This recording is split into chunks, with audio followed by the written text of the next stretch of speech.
Hello বন্ধুরা, আমি চলে এসেছি প্রেশার কুকারে একটা পাস্তার রেসিপি নিয়ে।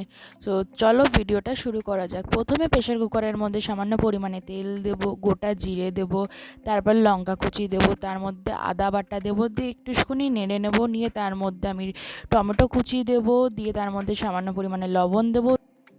টমেটোটাকে ভালো করে ভেজে নেব। তারপর এর মধ্যে আমি সবজি দেবো, ক্যাপসিকাম, গাজর, বিনস, দিয়ে তার মধ্যে আমি গোলমরিচের গুঁড়ো, অরিগ্যানো, মিক্সার দেব।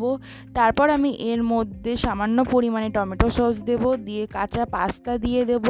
তারপর এর মধ্যে সামান্য পরিমাণে জল দেব, দিয়ে ভালো করে নেড়ে প্রেশার কুকারে ঢাকনা বন্ধ করে 3-4টে সিটি মারলেই রেডি হয়ে যাবে পাস্তা।